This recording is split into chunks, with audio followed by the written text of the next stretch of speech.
अस्सलाम वालेकुम। मेरा नाम रमशा सुल्तान है। आपने देखा होगा कि बकरीद के मौके पर दुनिया भर में मुसलमान कुर्बानी करते हैं और आप सोचते होंगे कि ऐसा क्यों किया जाता है। चलिए आज आपको बताते हैं कि इसके पीछे की कहानी और विजडम क्या है। हजारों साल पहले की बात है। इब्राहीम अलैहिस्सलाम अल्लाह के नबी और पैगंबर थे।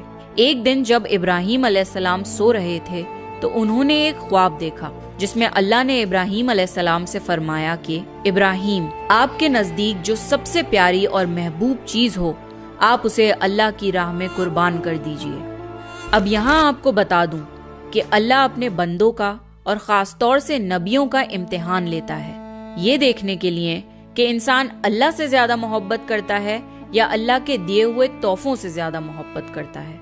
नबी और पैगंबर के ख्वाब सच्चे होते थे। वो जो भी ख्वाब में देखते थे वो अल्लाह का हुक्म होता था। तो ये ख्वाब देखने के बाद इब्राहीम अलैहिस्सलाम ने अपने ऊँटों के जत्थे में से 100 ऊँट कुर्बान कर दिए। आज के जमाने में ये 100 कीमती गाड़ियां सैक्रिफाइस करने के बराबर है। इब्राहीम अलैहिस्सलाम ने सोचा कि जो अल्लाह ने उन्हें हुक्म दिया था वो पूरा हो गया, पर जब रात को वो सोए तो उन्हें फिर से यही ख्वाब आया। इसलिए इब्राहीम अलैहिस्सलाम ने अगले दिन 200 ऊँट अल्लाह की राह में कुर्बान कर दिए। लेकिन अगली रात फिर से उन्हें वही ख्वाब आया जिसमें अल्लाह ने उनसे उनकी सबसे पसंदीदा चीज कुर्बान करने का हुक्म दिया। अब इब्राहीम अलैहिस्सलाम सोच में पड़ गए कि आखिर अल्लाह उनसे किस चीज की कुर्बानी चाहते हैं। फिर उन्होंने सोचा कि इस दुनिया में सबसे अजीज चीज मेरे लिए मेरा बेटा इस्माइल है। आपको बता दूं कि इब्राहीम अलैहिस्सलाम को पूरी जिंदगी दुआएं मांगने के बाद 80 साल की उम्र में औलाद हुई थी और वो थे उनके बेटे इस्माइल, जो उन्हें बहुत ज्यादा अजीज और महबूब थे। अब इब्राहीम अलैहिस्सलाम समझ चुके थे कि दरअसल अल्लाह ताला ने उनसे उनके बेटे की कुर्बानी मांगी है। अल्लाह ये देखना चाहता है कि इब्राहीम अलैहिस्सलाम अपने बेटे से ज्यादा मोहब्बत करते हैं या अल्लाह से। इब्राहीम अलैहिस्सलाम के लिए ये बहुत बड़ा इम्तिहान था। अगले दिन इब्राहीम अलैहिस्सलाम उठे और अपनी बीवी हाजरा को कहा कि हमारे बेटे इस्माइल को नहलाकर अच्छी तरह तैयार कर दीजिए। इब्राहीम अलैहिस्सलाम की बीवी हाजरा ने अपने बेटे को बहुत अच्छे से नहलाकर खुशबू लगाकर तैयार कर दिया और इब्राहीम अलैहिस्सलाम अपने बेटे को लेकर एक पहाड़ की तरफ रवाना हो गए।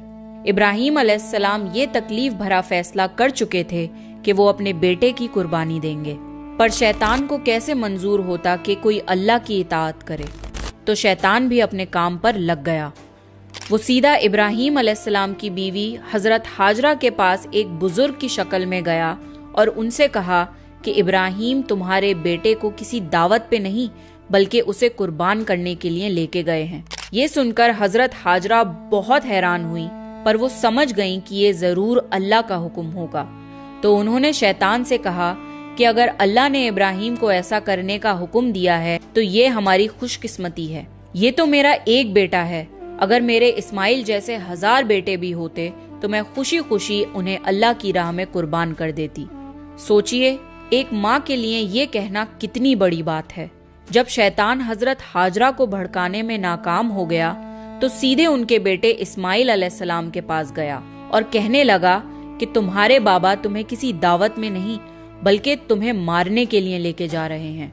जवाब में इस्माइल अलैहिस्सलाम ने कहा कि अगर ये अल्लाह का हुक्म है तो मेरे लिए इससे बड़ी क्या खुशनसीबी की बात है कि मैं अल्लाह की राह में कुर्बान हो जाऊं।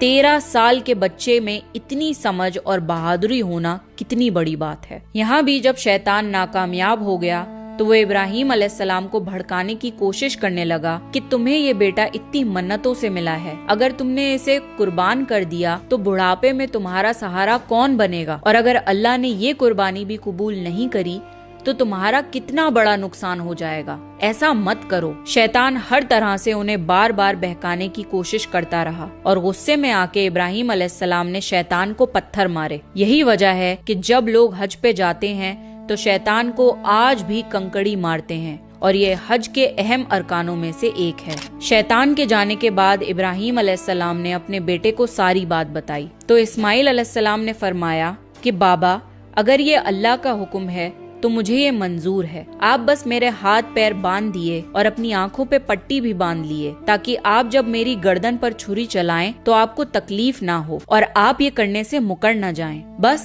फिर इब्राहिम अलैहिस्सलाम ने अपने बेटे के हाथ पैर बांध दिए और अपनी आंखों पर पट्टी भी बांध ली। और जब उन्होंने इस्माइल अलैहिस्सलाम की गर्दन पर छुरी चलाई तो एक जानवर की आवाज सुनकर वो हैरान हो गए। उन्होंने जब आंखों से पट्टी खोली तो एक दुम्बा जुबा हुआ था और इस्माइल अलैहिस्सलाम उनके पास खड़े मुस्कुरा रहे थे। तब आसमान से अल्लाह ने इब्राहिम अलैहिस्सलाम से फरमाया, इब्राहिम, आप इस इम्तिहान में कामयाब हो गए। हमने आपकी ये कुर्बानी कबूल की। आपका ये इम्तिहान कयामत तक याद रखा जाएगा और आपकी इस सुन्नत को ईमान वाले लोग हर साल याद रखेंगे और हर साल अल्लाह की राह में कुर्बानी पेश करेंगे। इब्राहिम अलैहिस्सलाम की इस सुन्नत को अल्लाह ने आने वाली नस्लों के लिए इबरत बनाया और इसीलिए मुसलमान हर साल हज के मौके पर कुर्बानी करते हैं। बकरीद पर जो भी हलाल जानवर कुर्बान होते हैं उनके गोश्त को 3 हिस्सों में बांटा जाता है। पहला हिस्सा गरीबों और मिस्कीनों में बांटा जाता है, दूसरा हिस्सा रिश्तेदारों में दिया जाता है और तीसरा हिस्सा खुद अपने घर में रखा जाता है। आपको ये पता होना चाहिए कि बकरीद के मौके का गरीब लोग साल भर इंतजार करते हैं, क्योंकि यही साल का इकलौता मौका होता है जब उन्हें गोश्त खाना नसीब होता है। बकरीद का ये फेस्टिवल दुनिया भर में भुखमरी मिटाने का एक जरिया है and it's a part of Islamic faith to serve humanity and help others. हज के इन 10 दिनों में की गई नेकियां अल्लाह को साल भर की गई नेकियों से ज्यादा पसंद हैं। इसलिए हज के इन दिनों में हमें ज्यादा से ज्यादा नेकियां करने की कोशिश करनी चाहिए। इसलिए इस ईद के मौके पर I have partnered up with Ketto to help people in need. Ketto एक ऐसा फंड रेजिंग प्लेटफॉर्म है जहां 100% वेरीफाइड इमरजेंसी केसेस होते हैं जिनको जेन्युइनली इलाज कराने के लिए पैसों की जरूरत होती है। केटो पे 55 लाख से ज्यादा डोनर्स हैं जहां 100% डोनर प्रोटेक्शन गारंटीड है। सारे फंड रेजर्स केटो की टीम वेरीफाई करती है। I went through all cases and I decided to help Anas, जो 5 महीने का बच्चा है जिसे एक लाइफ थ्रेटनिंग डिजीज है। ये 31 लाख का ट्रीटमेंट है जिसे अनस की फैमिली बिल्कुल अफोर्ड नहीं कर सकती। मेरी आपसे रिक्वेस्ट है कि आप इस कॉज के लिए डोनेट करें। It's a 100% verified case. मेरी और आपकी मदद से इंशाल्लाह अनस के जिंदा रहने की उम्मीद हो सकेगी। आज भी ऐसे हजारों लोग हैं जो अपने ट्रीटमेंट्स के लिए पैसे अफोर्ड नहीं कर सकते। Thanks to platforms like Ketto, जहां पर हम स्कैम से बच सकते हैं और जेन्युइनली उन लोगों की मदद कर सकते हैं जिन्हें इलाज की जरूरत है। तो हज के इन दिनों में और ईद के इस मौके पर ज्यादा से ज्यादा लोगों की मदद करने की कोशिश करें। आई होप आपको ये वीडियो हेल्पफुल लगा होगा। प्लीज इस वीडियो को ज्यादा से ज्यादा शेयर करें और मेरे चैनल को सब्सक्राइब करें। This is me Ramsha Sultan, signing off.